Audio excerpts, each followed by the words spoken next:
This started, it's 100 participants now. Okay, let's begin. Vakratunda Mahakaya, Suryakoti Samaprabha, Nirvignam Kurume Deva, Sarvakarishu Sarvada. Good morning, everyone. A warm welcome to all of you on today's online webinar on pediatric sleep disordered breathing, tongue ties, and oral myofunctional therapy, organized by Department of Pediatric and Preventive Dentistry, Maharishi Markandeshwar College of Dental Sciences and Research, Mulana. I appreciate your interest for joining our online session. Before starting with the webinar, I request all the participants to kindly mute their mic to avoid any disturbances during the session. Participants can ask the question by typing in the chat box, and answers will be given by the speaker during the question and answer session at the end of today's presentation. Before proceeding further, I would like to request Dr. Suma Sogi, Professor and Head of the Department of Pediatric and Preventive Dentistry, to introduce our guest speaker, Dr. Ankita Shah. Now I request Dr. Suma Sogi ma'am to kindly take over the session.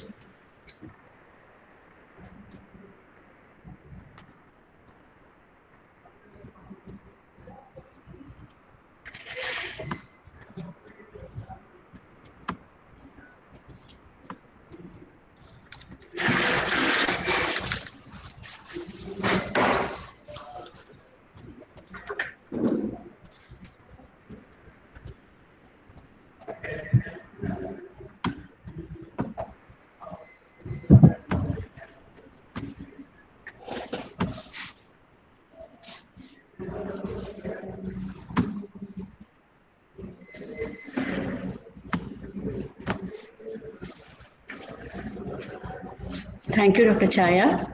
Good morning, everyone. I welcome you all with a great pleasure for today's online webinar. I'm very delighted to welcome Dr. Ankita Shah for our special event today. Our motto is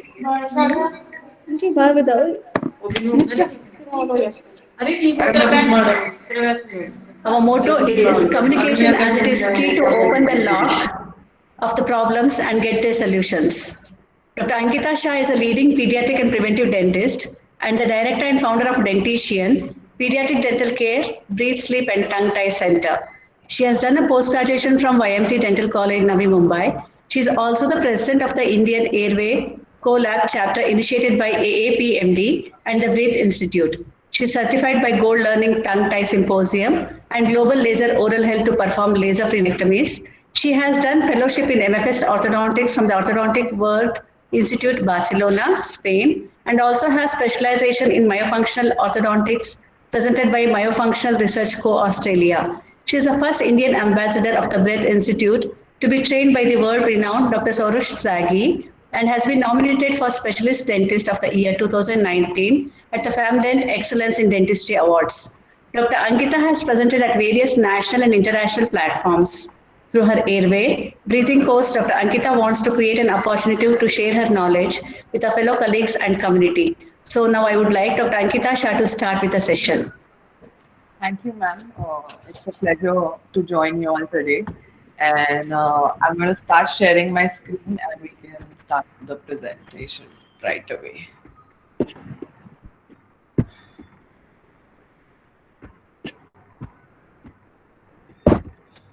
Visible? Okay. So very good morning to everyone. I'm really excited to be introducing you all to sleep and pediatrics. And it's a very exciting field. And it's my passion to make these kids breathe and sleep healthier and live happier lives. So here's a little about me. Ma'am's already given a wonderful introduction, but I'd just like to tell you a little about my journey through this field.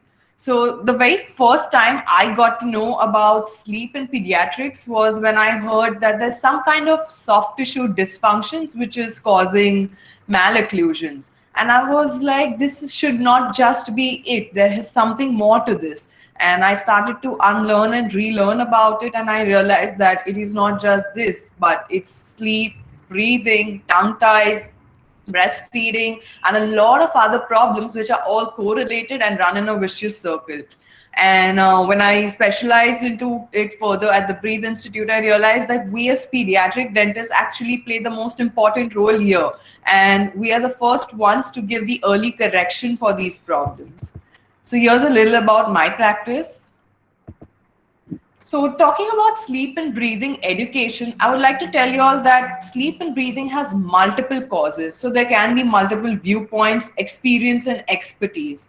I'd like to tell you a little story of this blind man and the elephant. It's a little parable. Now, all these blind men had never seen the elephant. They started to feel different parts of the elephant and had the narration of an elephant from everyone's limited knowledge and experience. It's the same with sleep and breathing education. So it's a multidisciplinary approach, and everyone is just feeling parts of it and giving a limited explanation to the problem. But when we come together, we can really cure this problem. So, and as we know that there are different expertise involved, and different expertise can have different perspectives. So it's very important to keep an open vision to either perspective. So what do you all think? Is orofacial development controlled by genetics or environment? You can go back to your chat boxes and type. I'd like to see what everyone has to say here. I like to see the chat boxes. What is everyone saying? Is orofacial development genetics or environment?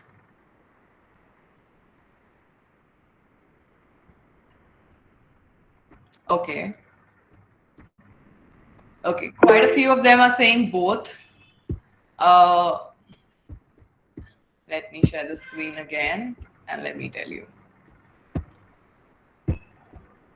Okay, so genetics is the one that loads the gun, but environment is the one that pulls the trigger. So the gene expression happens only when the environmental factors are involved. Now, we've known about this since years, the role of epigenetic and environmental factors, but we've completely ignored this fact. It's right from the time Melvin Moss had stated in his functional matrix hypothesis that there ain't any genes for bone development or bone growth. In fact, what his hypothesis stated that there are functional soft tissue matrices which are actually controlling the blueprint of this bone growth, development, and construction. And what is this functional matrix composed of? It's basically your muscles, your soft tissues, your connective tissues, your cheeks, lips, tongue, airway, tonsils, adenoids, etc. All of this are going to give out some signals, and that is going to control our growth. Similarly, even Graeber had said that muscles play a very important role, and they are going to affect the facial growth as well as it can result in malocclusions. So what is soft tissue dysfunction? Now, soft tissue dysfunction is basically just an alteration of the muscular activities. And Ramirez stated that we as dentists, or we as pediatric dentists who are coming across so many children right from infancy, we are the first ones to recognize this. And we should be able to identify what is soft tissue dysfunction and what kind of malocclusions is this soft tissue dysfunction undertaking. Another important thing that they stressed upon was that whenever we formulate a treatment plan for correcting this malocclusion, we must take into account that we not only eliminate the causes of the soft tissue, but we are also going to align the teeth at the same time. So what is the best choice of appliances in this case? It's functional orthopedic appliances, which is going to eliminate the soft tissue forces. It's going to achieve a neutral balance, and we can also align the teeth much better. We'll also have a more stable result. We will not need permanent retainers for these cases. So what do we mean by oral malfunctional disorders? Now, these soft tissue dysfunctions are basically represented as oral malfunctional disorders. Now, it could be atypical chewing, swallowing patterns like a tongue thrust, reverse swallow. It could be some form of malocclusions, mouth breathing, noisy breathing, snoring. It could be some speech problems. It could be certain thumb sucking, lip sucking, other non-nutritive sucking habits, posture problems with the forward neck posture, clenching or grinding of teeth, TMJ disorders, sleep disorders. These are all comprising of all the oral malfunctional disorders, and we will see everything in children. So what does evolutionary process tell us today? Now, as we see over here, years ago, the jaws were growing much forward. We had much wider jaws also in our ancestors. But in today's man, we are seeing a lot of recession of the maxilla. Plus, we are seeing a lot of downward and backward growth of the mandible. Also, the jaw is also becoming narrow. So in turn, we are getting crooked teeth. We are compromising our airway, which is present right behind our jaws. And that is resulting in so many sleep disorders. Now, it is very interesting to note that this resorption is seen as early as 5 years also. So in kids, this is what we could observe. We could observe for the flatness in the maxilla. That will show us why the growth of the maxilla is being changed. Now, as we also see that in our hunters and gatherers, we see such wide masseter muscles over here. Similarly, the other muscles of mastication are also much bigger. Why? Because their diet was different. And in modern industrial man, we are also seeing narrow masseters. We obviously saw the change in the growth of the jaws, which is affecting not only our airway, but why do you think that we have more crooked teeth today? Were wisdom teeth just given so that we could grow up and extract those teeth? Not actually. It is because they were always were having a place in the jaws before. But it's because our jaws have grown narrow that we are resulting in so much of extraction orthodontics. We are resulting in so much of impacted teeth removals. So that's the reason for the evolutionary change. And what has changed in these generations? So it's basically the soft and mashed foods that we are consuming. There is an increased amount of refined food, like be it even a roti, chapati, or a rice. We aren't chewing. How much is the salad consumption nowadays? Hardly anything. So we're making less use of our muscles of mastication. There's change in farming methods. Now, because of this, the use of fertilizers has increased, and this has affected the gut immunity. The minute the gut immunity is affected, a lot of changes in the breathing also happens because of it. There's an increased use of bottle feeding and pacifier use, which is also affecting the growth of the jaws, which in turn is resulting in a lot of SDBs. There's an increased screen time.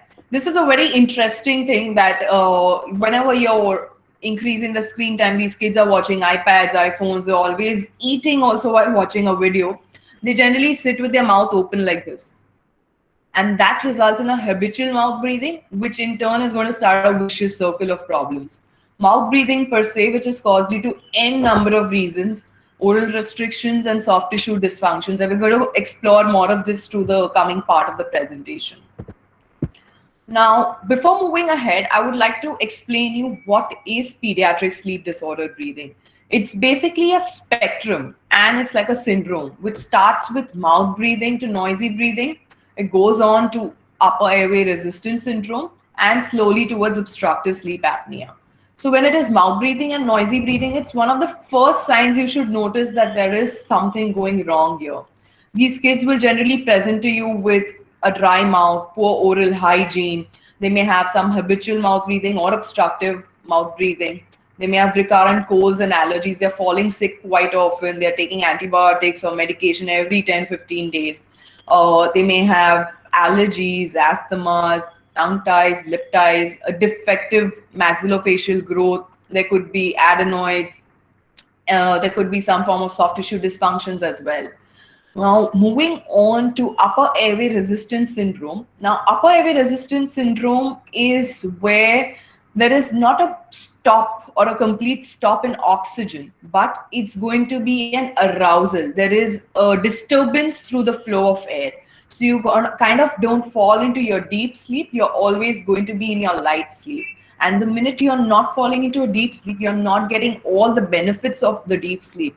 And these kind of kids generally will come up with a lot of daytime hyperactivity, attention deficit syndromes. They may have large tonsils, but not so large. They may have craniofacial defects, they may have soft tissue dysfunctions, etc. And obstructive sleep apnea is when actually the whole mainstream medical profession begins to start treating it.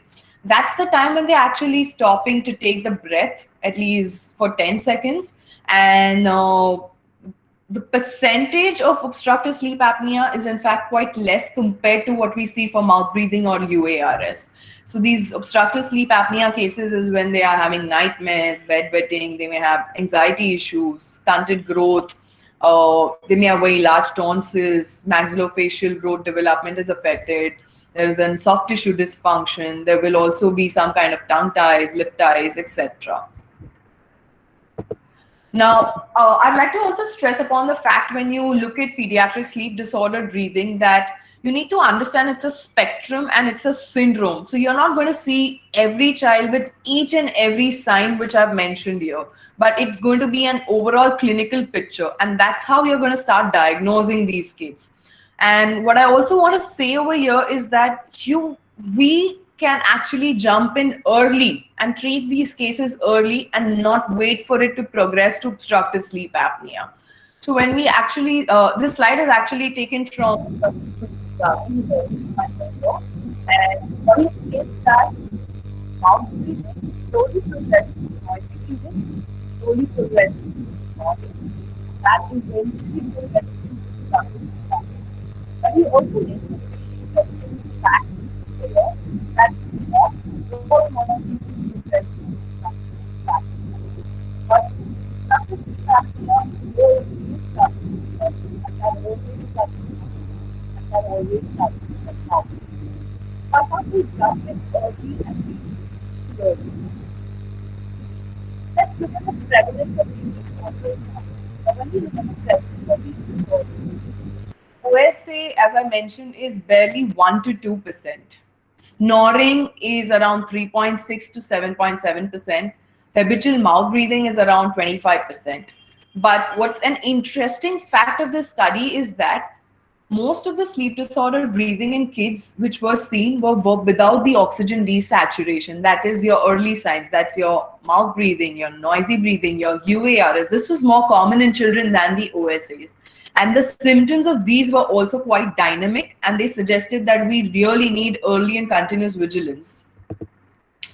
What actually causes sleep disordered breathing? Now, earlier days, what we've seen is that tonsils and adenoids were the only cause of sleep disordered breathing. Everyone said that breathing means it's tonsils and adenoids, but it's just the tip of the iceberg, and there's something really deep in here which is causing the fire. What are the various risk factors of pediatric sleep disordered breathing? So it could be turbinates, adenoids, septum defects, tonsils. There could be high arched palates. Now, if you can imagine this to be your nose and that to be your palate, imagine as the palate goes deeper and narrow, look at what's happening to the nasal cavity. It starts going smaller. So you're reducing the space for adenoids. It's obvious that the septum will get deviated because the space got narrowed. So where is the septum going to sit? Okay. Then there's going to be mouth breathing and retruded jaws. A lot of craniofacial changes. There's going to be changes in the tongue muscle tone, tongue ties. There's going to be posture issues. But another interesting fact, and which was most commonly found risk factor in pediatric sleep disordered breathing, was actually a disorder of the orofacial growth. What are the consequences? What happens if we do not treat pediatric sleep disordered breathing? So these kids generally have a lot of behavior and learning issues. They're going to be moody, inattentive, they're going to be fussy, they exhibit bullying behaviors, they're going to have early signs of ADHD, they have concentration, attention spans issues, they're always combing their feet and hands, they're quite irritated and aggressive. They may also experience bedwetting because of the high sympathetic tone, which starts because of not getting into deep sleep. The growth hormone release is affected again because of not getting into the deep sleep. Obesity as a byproduct again of the deep sleep, and they are going to develop an increased resistance to insulin. So these kids are much higher, have a high candidate factor for diabetes and cardiovascular disease.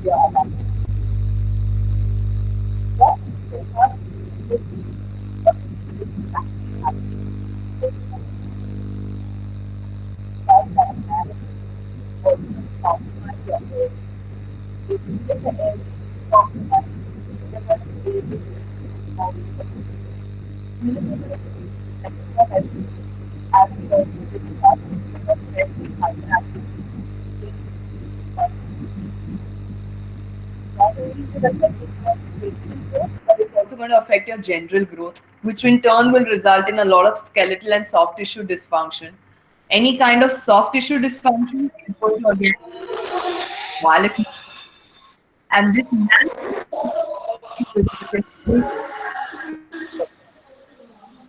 so malnutrition also causes effect. So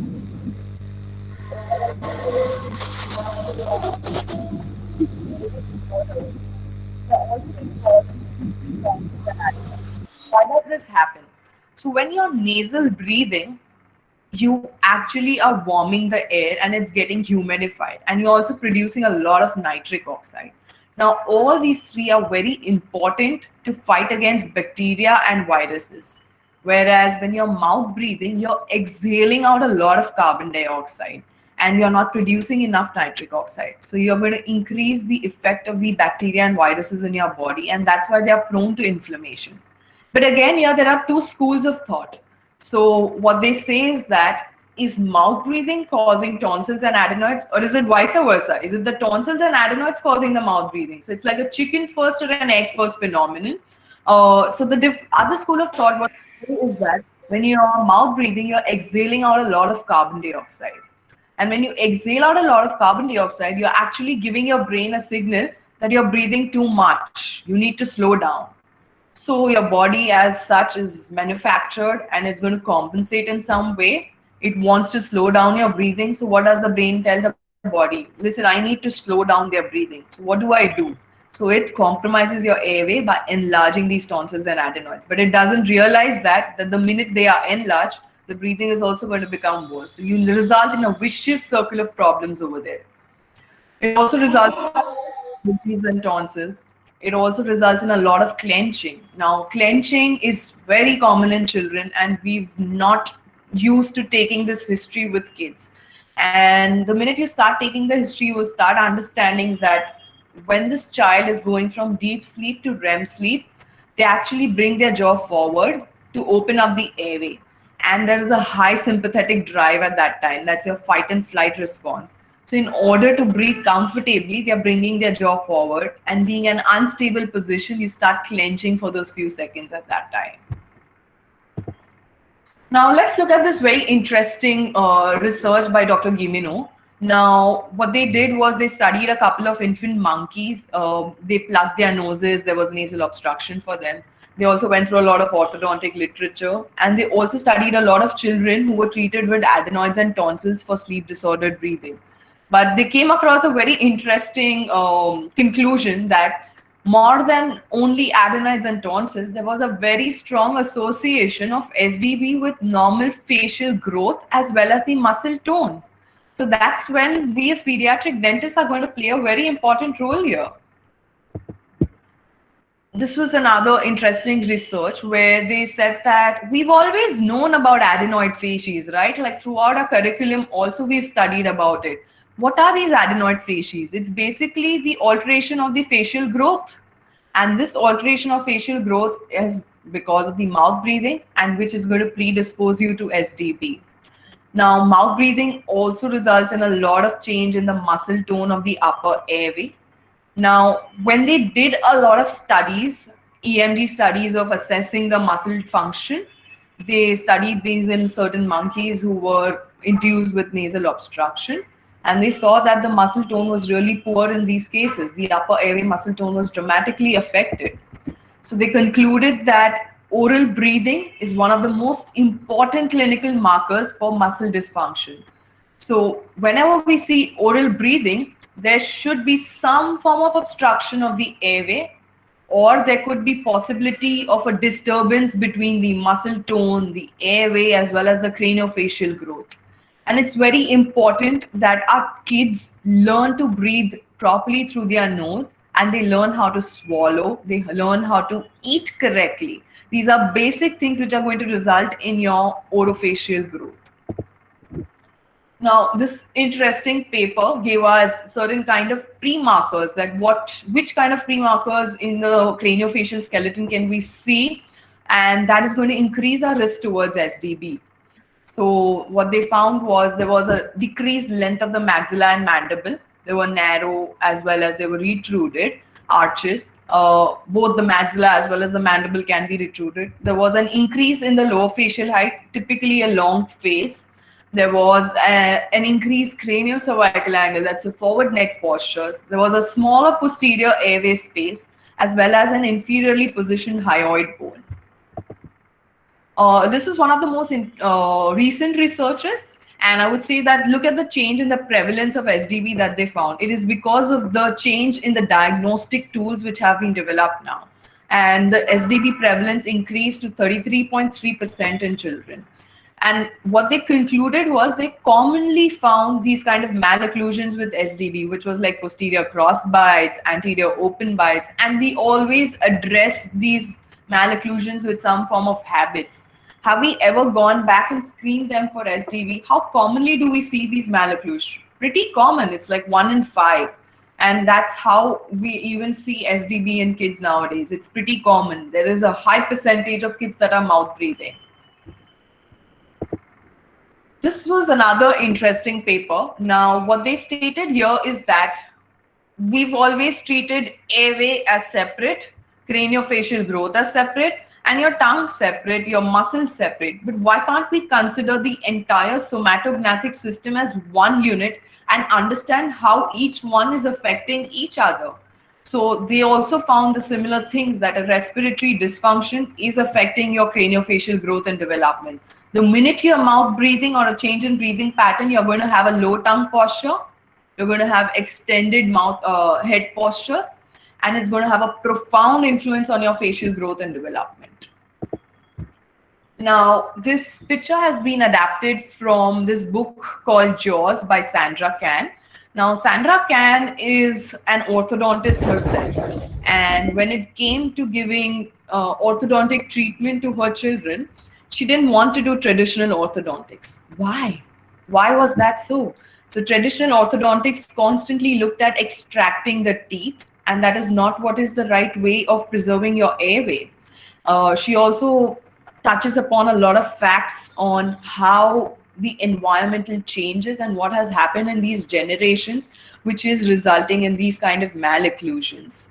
So if we look at this picture, what we see over here, they have crooked nose, they may have a deviated septum, tired eyes, venous pooling, retruded maxilla, forward neck postures. Obviously, as I showed you before also, that the forward neck posture and the retruded jaws will result in a narrower airway.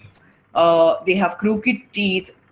So a lot of other signs, which is also going to tell us that, okay, these are the kids which let's go back to history taking. Let's understand what are they doing. So we as pediatric dentists are the first people to recognize mouth breathing. And Maria in this paper has given us some basic clinical recognition criteria over here. She has given certain visual assessment tools, certain questions that you can ask these kids and the parents, and you can also conduct these certain breathing tests. Now, breathing tests are pretty much similar to what we've again learned through our curriculum. It could be lip taping, your Rosenthal test, or your water retention test. Now, but an important statement that she makes over here is that none of these tests are going to tell you whether the child is a mouth breather or no, but they're going to tell you whether they are a habitual mouth breather or an obstructive mouth breather. And you should always use a combination of two tests to come to at least a basic conclusion whether the child has these problems or not.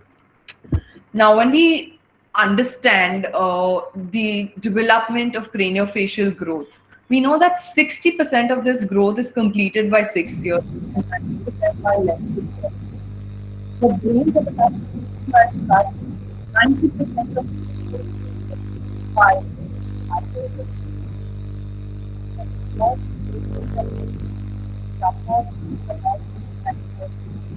consequences? Absolutely no. That's when I say prevention is the key over here. So, what is actually the treatment or the goal towards treatment in SDB? Now, Dr. Gimino, when he studied kids with having OSA and pediatric sleep disordered breathing, and they were treated with adenotonsillectomy, he saw there was a frequent relapse of these cases and especially showed worse signs through their adolescence. And they went on to research more about it, and they said that why is this happening? And what they realized is that they didn't have a correction of all the symptoms. They only removed the adenoids and tonsils. So ultimately, Ankita ma'am, participants can't see the slides. Just check out whether they're not able to see the slides. do you want me to just stop and present again? Yeah, maybe some internet issues are there. Just check once more.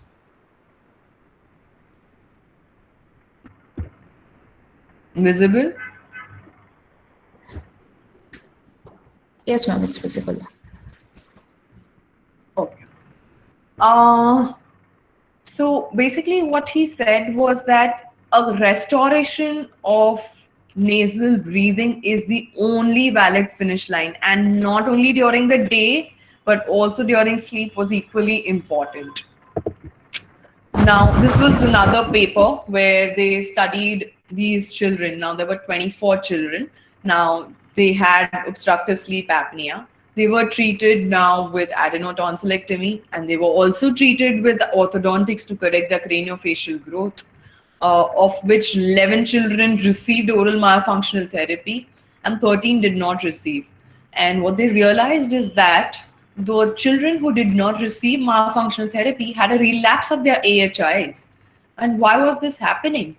So it is not one factor that can treat these cases. You have to look at the complete picture. So a combined orthodontic and myofunctional re-education was more successful than any treatment individually. Every era is bringing about a change in the way we think about pediatric sleep disordered breathing and the way we are introducing treatments towards this disease. And it's in fact very gratifying for us as pediatric dentists to know that we could have a closer affiliation with the medical professions and we could work together and resolve this epidemic of pediatric sleep disordered breathing. Even ADA in its policies is stating that dentists are the first one to identify these symptoms and we can discuss this with the medical professionals. We are the ones to actually fabricate oral appliances. We are the ones who should continually update our knowledge and have training in dental sleep medicine.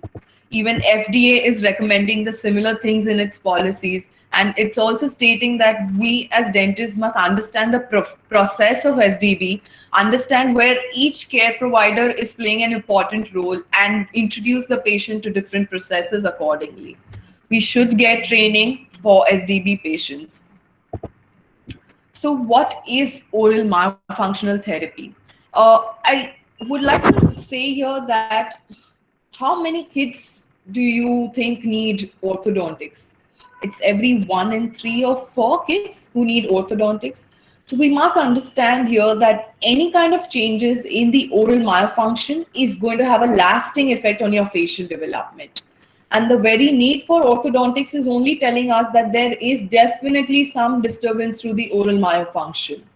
And oral myofunction therapy is nothing but it's a therapy targeting your muscles of the face and the mouth to restore the correct function as well as the resting postures of these muscles.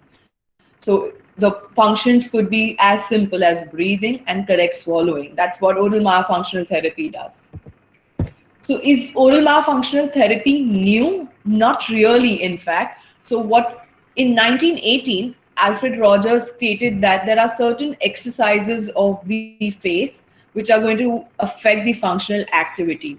And he stated much back in 1918 that it is not only important to have a mechanical orthodontia, but we need to have facial developments. And this muscle training is one of the most easiest ways to treat mouth breathing. And what he stated that when you actually treat class 2 and class 3 malocclusions, when you're changing the position of the jaw, what are we doing about the muscles? The muscles also have to be readapted, right? So the muscle also has to be retrained. And that is what oral malfunction therapy comprises of. So he made a restatement of this in 1950 at the American Association of Orthodontics in Chicago. And he stated that the malfunctional therapy alone is a very intelligent application, not only for the orthodontist, but it's going to give benefits to the growing child. So what are the goals of oral malfunctional therapy? They're pretty much simple. It's lips together, breathe through your nose, tongue up on the palate. So now we are at a problem-solving game. What is preventing these kids to keep their lips together? What is preventing them from breathing through the nose? What is preventing them to get their tongue up on the palate? Why aren't they being able to swallow correctly? Why are they tongue thrusting? Why are they having a reverse swallow? So ideally, the tongue position should be sitting right up on the roof of the mouth. Why is that so? Because when it is sitting low, your back of the tongue is going to fall back into the airway and make it narrow. As we see how wide is the airway here, and look at how narrow the airway starts becoming. Now the tongue resting low could be because of n number of reasons. It could be because of a tongue tie, it could be because of a low tongue tone, it could be because of mouth breathing, tonsils, adenoids, etc. So when the tongue is resting up, you may be surprised to know that the tongue exerts around 500 grams of force. So it's like a natural palatal expander. It's going to give you a nice wide U-shaped arch. But when it is resting low, you're going to get a V-shaped arch. And the minute you're V-shaped arch, you're decreasing the length of the maxilla and mandible, and you're going to have crooked teeth. So tongue tie has been suddenly the picture of SDB everywhere. But let me tell you that tongue tie as a phenotype for pediatric sleep disordered breathing was described only last 5 years ago. And what this study did here was they studied 150 children, retrospectively analyzed them. Now these children were in an age group of 3 to 12 years. They created two groups of children into it. There was a group 1 which had OSA, no tonsils and adenoids, but they had a tongue tie. And this particular study used the Marcheson's protocol for assessing the tongue tie. There was a group 2 that was created, which had OSA. They had tonsils and adenoids, but they did not have a tongue tie. And you may be surprised to know that both these groups had OSA. So where was the problem? Which is the phenotype of apnea? So you need to understand that a sleep apnea can have different phenotypes.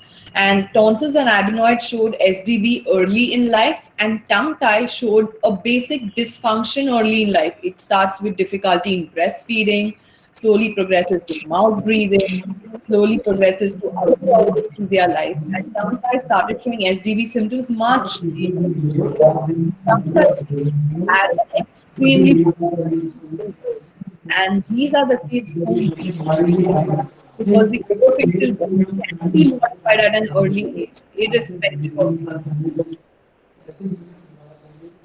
So some tongue ties are obvious and some are not so obvious.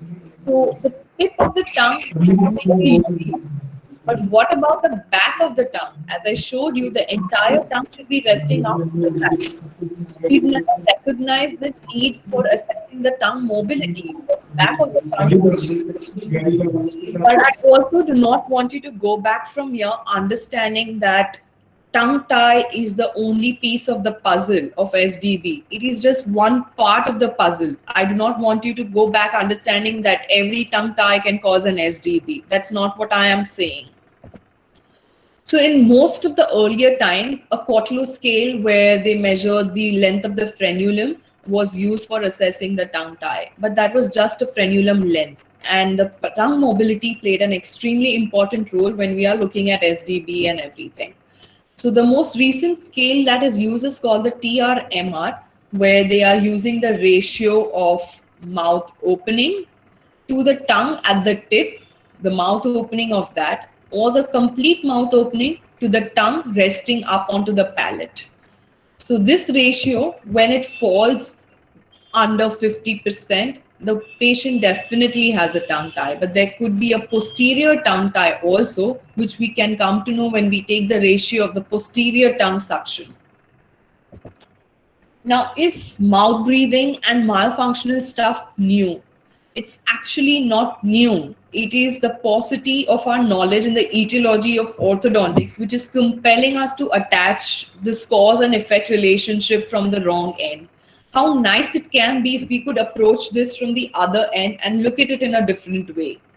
So we've always understood malocclusions because there could be some kind of habits, etc. And we've always given the habits the primary etiologic factor. But is it really a primary etiologic factor, or is it just merely a symbiotic factor? Let me explain you this with certain examples now. Now, when we look at swallowing, you see in a normal swallow, the tongue is resting high up on the palate. It is not resting between the teeth. And you can easily swallow without any facial movements. Whereas when the tongue is resting low in case of a tongue thrust, that is resting in between your teeth, lips are parted, you're going to make all use of your facial muscles to swallow. So do we call the tongue thrust as the primary etiologic factor? No.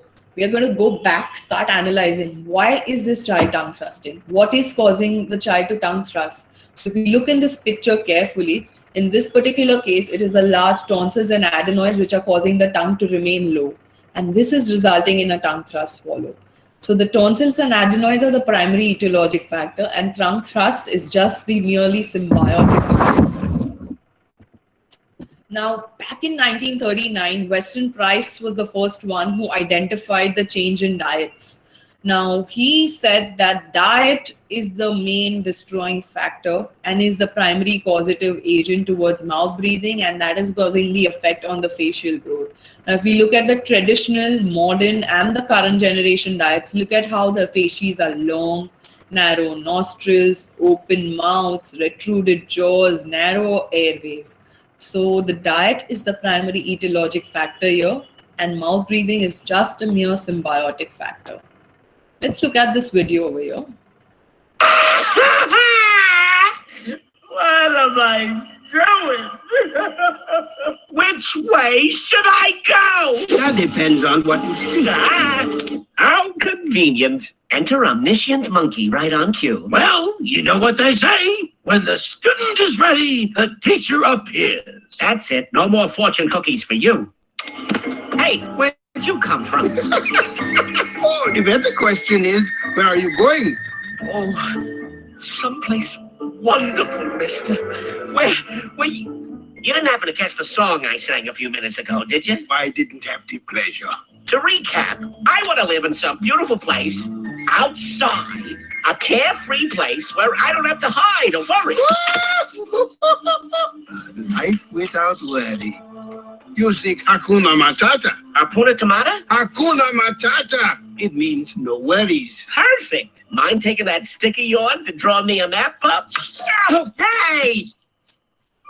To find it, you must look beyond what you see. What the heck is that supposed to mean? It means look beyond what you see. Beyond. So all I'm trying to say is we really need to start looking beyond what we were actually seeing. That is what is going to lead to our answers to these problems. Now, this is another interesting paper where nasal disuse, mouth breathing, and pediatric sleep disorder breathing was studied. Again, there were 35 kids over here, and they studied these kids who had mouth breathing. They treated them with adenoids and tonsils. Some kids were given OMT, some were not given OMT. And those who were not given OMT had a relapse of symptoms. So it's very important over here that we also assess, treat them completely, not only through the day, but also during sleep. They should be nasal breathing 90% of the time.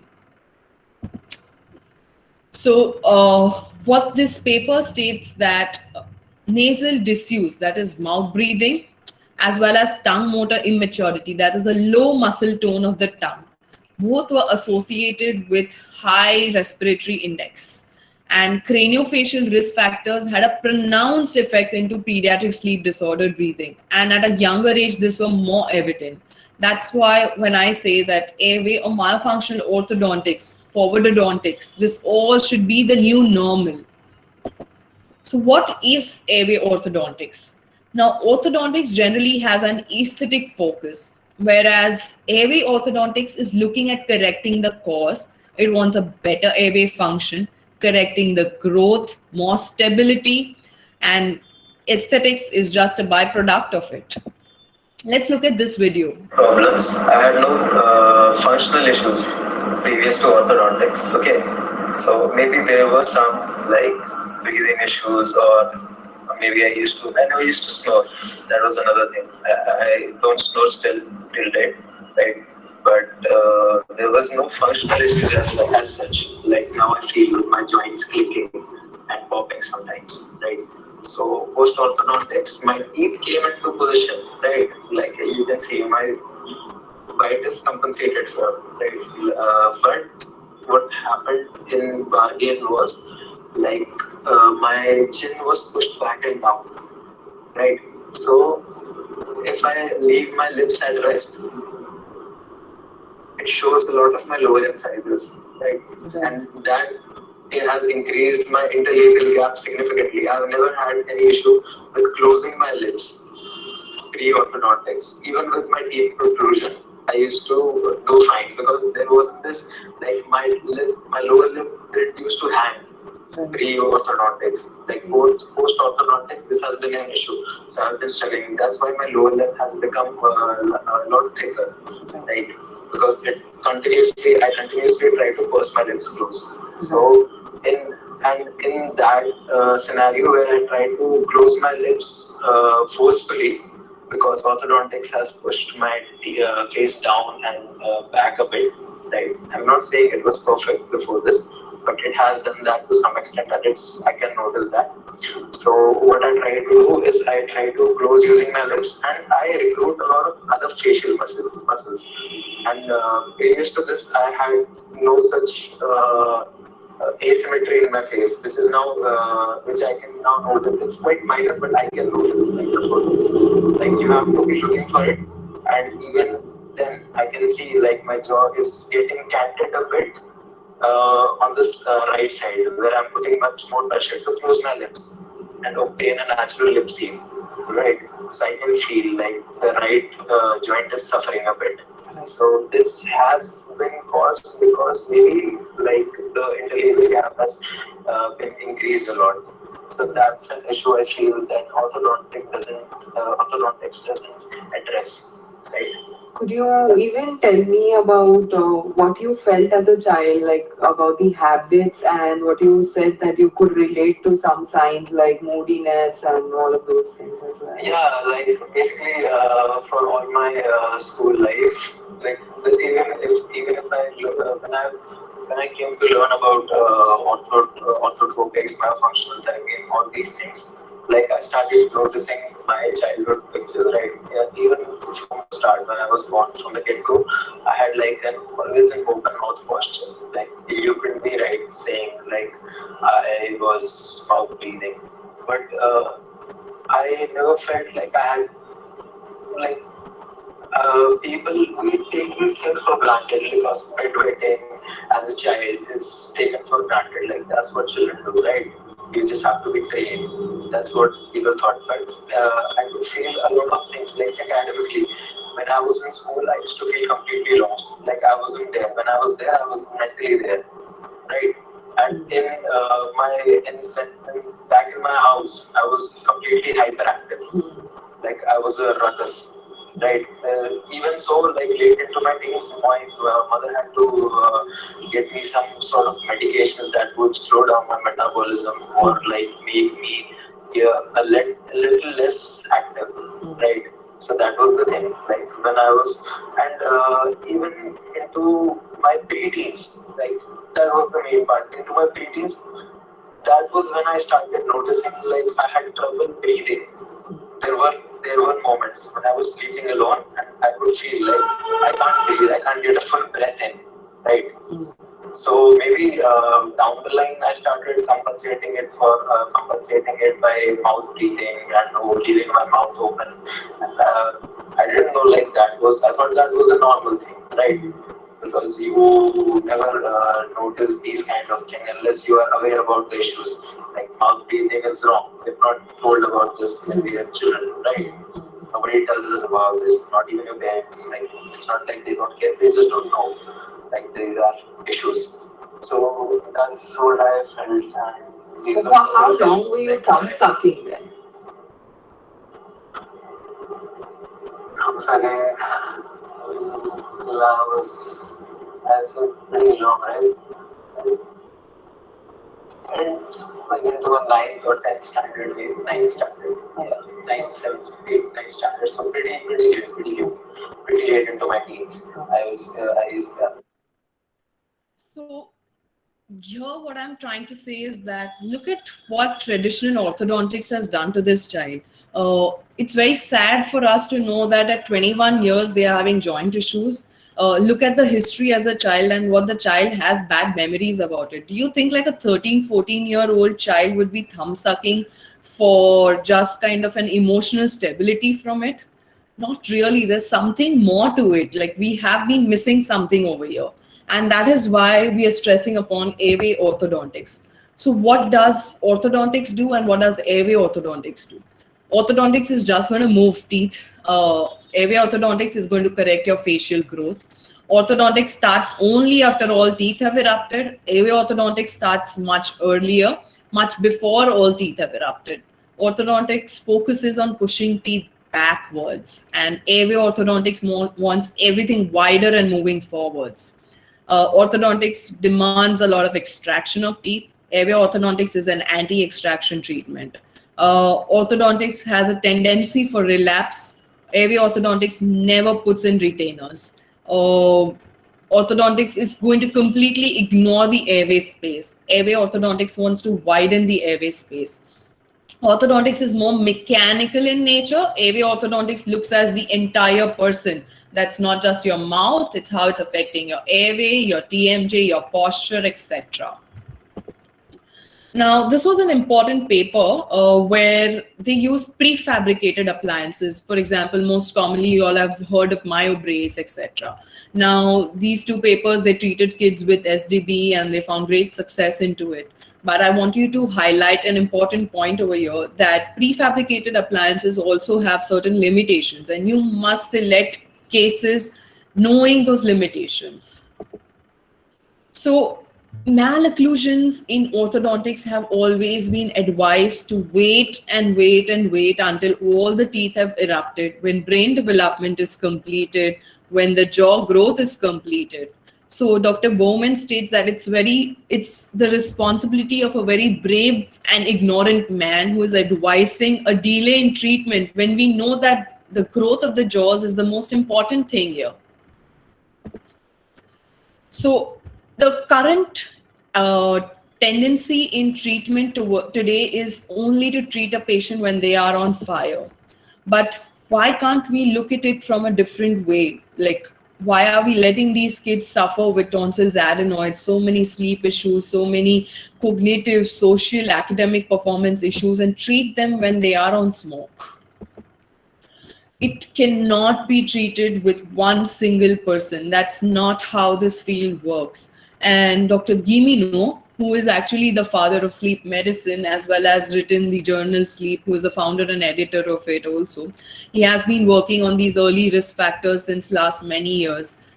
He passed away sadly last year, but he is the one who has insisted on having a multidisciplinary and an interdisciplinary approach towards sleep problems. So it is very important that we all understand our role and work with the adjoining professions, and the adjoining professions understand the role of a dentist, and we all together can cure this epidemic of pediatric sleep disordered breathing. So our clinic takes a complete approach where we look at correcting all the structural dysfunctions, correcting myofunctional therapy, as well as looking at sleep hygiene, nutritional constraints, etc. Now, I'll discuss a couple of cases. Now, this child was, say, around 9 years old. She had mouth breathing. It was more like a habitual mouth breathing than anything else. And after the correction with myofunctional therapy, look at what the parent has to say. The oral hygiene improved. Cold cough allergies completely disappeared. The child had better understanding towards organizing her tasks and activities.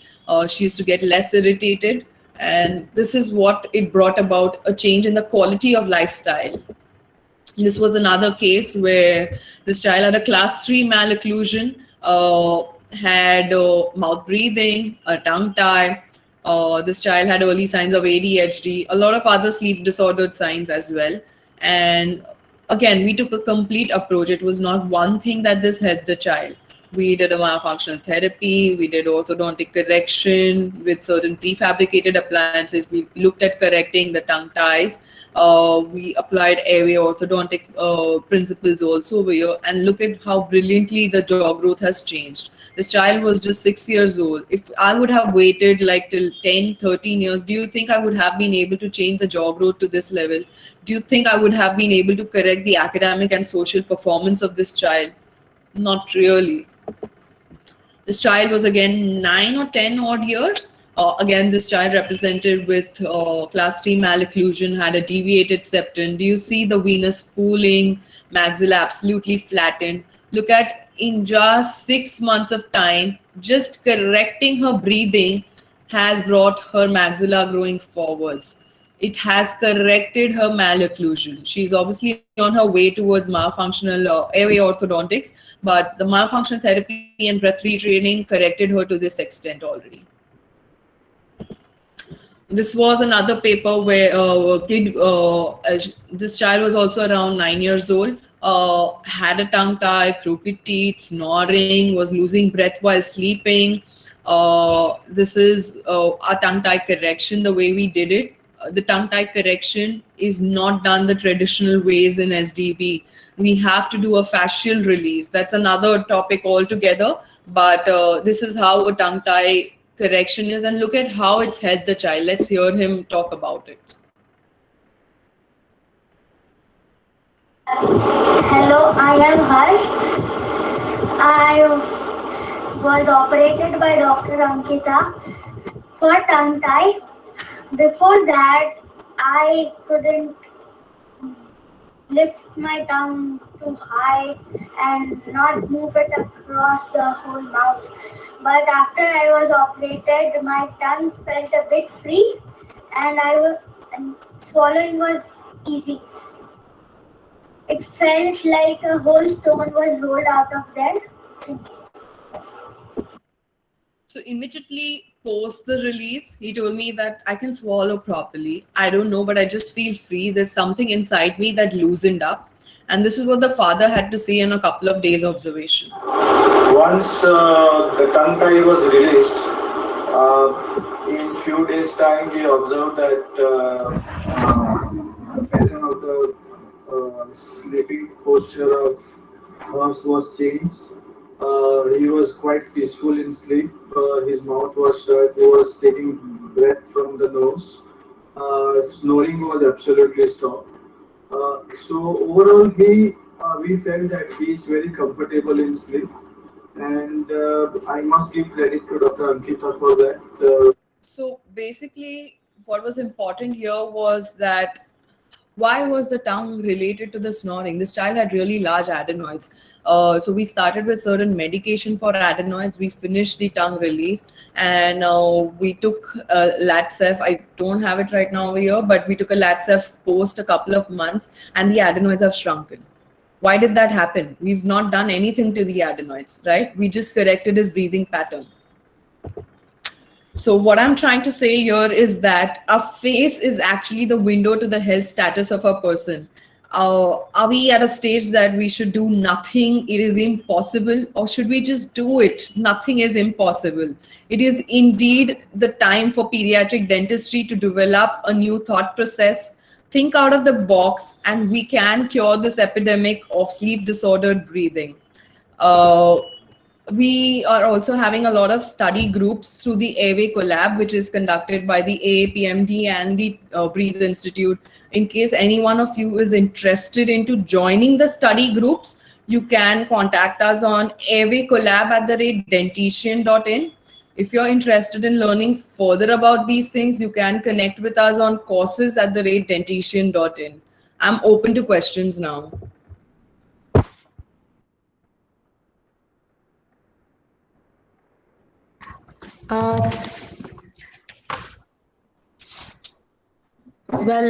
Thank you, ma'am, for this wonderful presentation. Thank you. Okay. There are a few questions. Sure. Yes,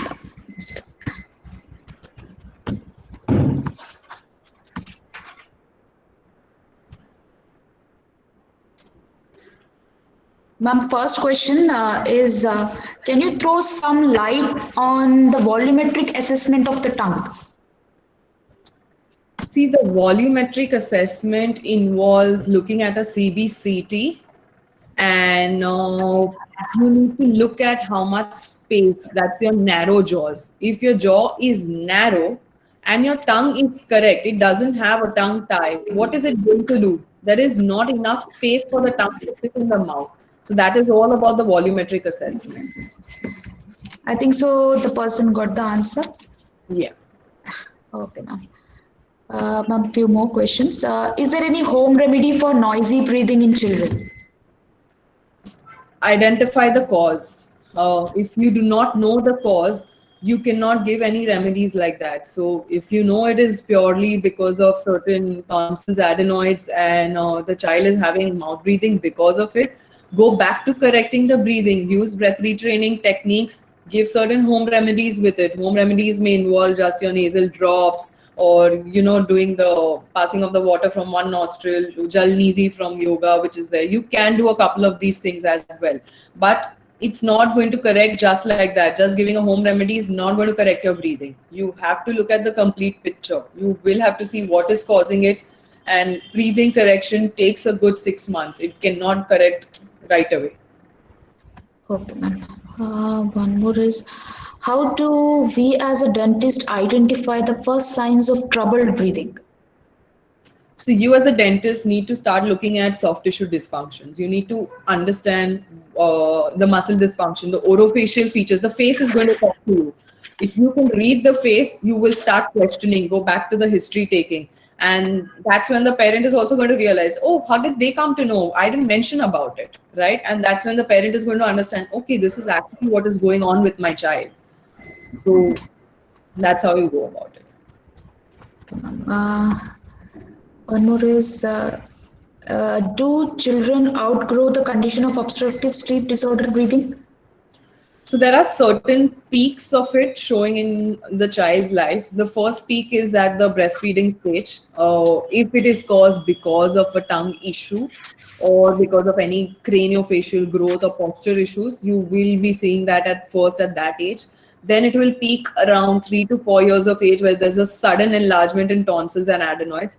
And most of them will always be told that it will regress in size, let the child grow up and everything. But by the time the child grows up, craniofacial growth is gone, brain development is gone. Completely, you've destroyed that age where you could change it. And we are in fact in a vicious, then the circle of problem is not going to be that. They will in fact in adolescent come up with TMJ issues. They will come up with, losing breath, posture issues. They'll go up for orthodontia and result into another problems from there. In an early child age, I would also see that you will see pouching of food, sluggish eating, picky eating, certain textures. It's not always related to the tongue tie, but it's also malfunctional dysfunction. It's also the way the foods are introduced to the child. We are giving a lot of soft foods. They are having a lot of pureed foods. They are not doing self-weaning techniques. The mother's feeding the child always. There has to be a baby-led weaning. and that is not happening, and that is also causing a lot of swallow issues.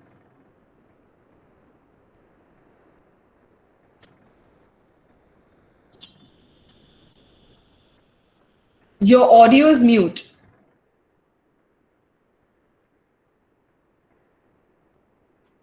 Now one more is how can parents be motivated to get the child treated as early as possible?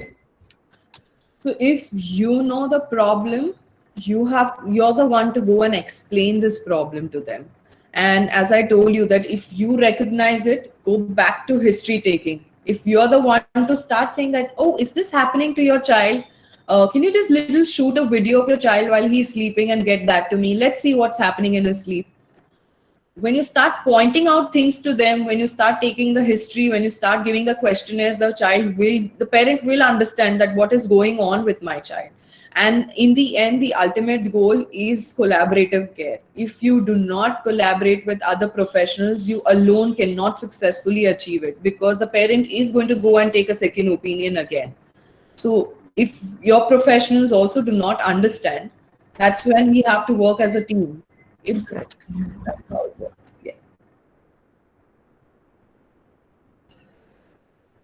One more is, ma'am, what exercise we suggest and appliances we fabricate for airway orthodontics? Okay. So it's a topic in itself. Oral myofunctional therapy is a very big topic. There are lots of exercises. There could be exercises amounting to 100, 150 also. Okay. But if you do not know what the problem is, exercises don't work that way. If today you can search the net, you will see a lot of exercises on YouTube as well. But giving that exercise alone, that does not help you. If you are not going to approach it correctly, it's not going to work. And that's another topic in itself. It's like a huge topic. It's another huge subject that can be studied altogether separately. And I think you said airway orthodontics, right? The appliances you're talking. Yes, ma'am. Airway orthodontics. Appliances most commonly for prefabricated, I think MyoBase is easily available in India. You can use that. You also need to look at or assess a lot of expansion of the jaw and the forward growth of the jaw. So headgears do play a role, but not to that great an extent. It does in some cases where the maxilla is completely recessed. You need to look at a lot of expansion. Orthotropics is a great way to bring the jaw forward. There is again a complete different and a very vast topic. Okay, ma'am. Let me see. I have more questions. Okay, can sleep disordered breathing is related to parents? Is it related to their parents? Is it related to their parents? Their parents, yeah. Sleep disordered breathing, is it related to their parents? So coming back to the very first part of the webinar, is it genetic or is it environment? Yeah. Genetic genes will be there towards a certain kind of facial growth or a pattern, the bone expression, but the expression of that gene will depend upon the similar kind of environment. What the parent eats is what the child eats. What the parent does is what the child does. So if you are in the same environmental factors, same instigating factors, you are prone towards it. Okay, ma'am. I think so. Last question I'll take up. Ma'am, can you suggest few articles which shows the tongue is responsible for malocclusion? I mentioned about the phenotype which is there for tongue tie. And if you go searching on Google, n number of articles now on how the tongue is related. Again, a very vast topic. So there are n number of articles. There would be, I think, like 50, 100 articles on this as well. Okay, ma'am. I think so. That those were the questions. Let me. Okay. Now I would call upon Dr. Mansi Jain, ma'am, to give a vote of thanks. Thank you so much. The Department of Pediatric and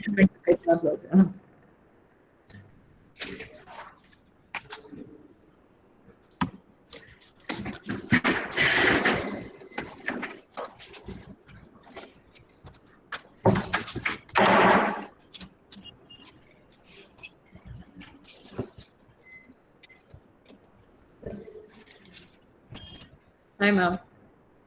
Hello, ma'am. Yeah. Thank you, ma'am. Most welcome. Pleasure.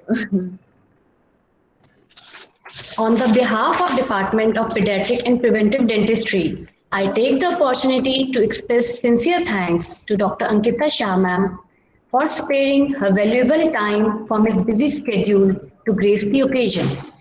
It was indeed a knowledgeable presentation, ma'am. The valuable knowledge provided insight and perspective that will be very useful for all of us for better understanding of the complexity and impact of tongue ties on breastfeeding, jaw growth, breathing, and sleep. So the time has come to think out of the box and develop a new thought process to eradicate the rising epidemic of pediatric sleep disordered breathing. After sharing so many facts, it's now time to conclude today's session. I would like to thank the management of Maharishi Markandeshwar University for providing us with the platform for organizing this event. I express my gratitude to Dr. Sumit Mittal Sir, Registrar, Maharishi Markandeshwar University, and respected Principal Sir, Dr. G.M. Sogi, for their unlimited support and encouragement provided. In the end, I would like to thank our organizing team, especially Dr. Chaya, Dr. Swati, Dr. Siddhant, and all other staff members for their tireless efforts for making today's webinars a successful event. I would like to extend my thanks to Ms. Tanvi and Mr. Varun, who helped us for all the technical arrangements. Now it's time to appreciate the outstanding presentation of our guest speaker, Dr. Ankita Shah, via an e-certificate, ma'am. Thank you so much.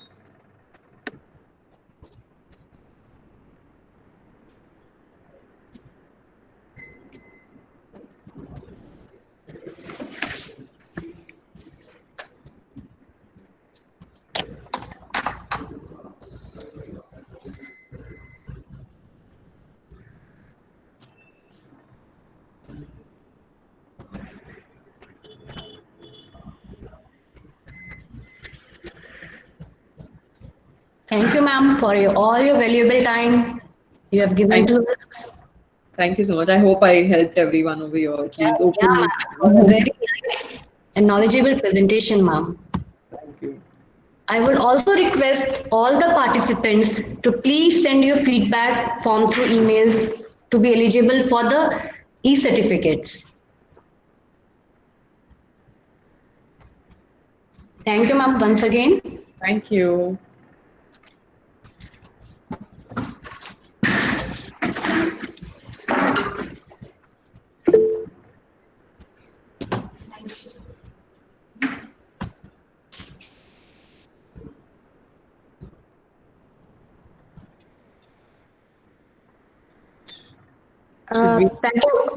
Thank you everyone. The webinar has ended, so you can leave the meeting. Okay.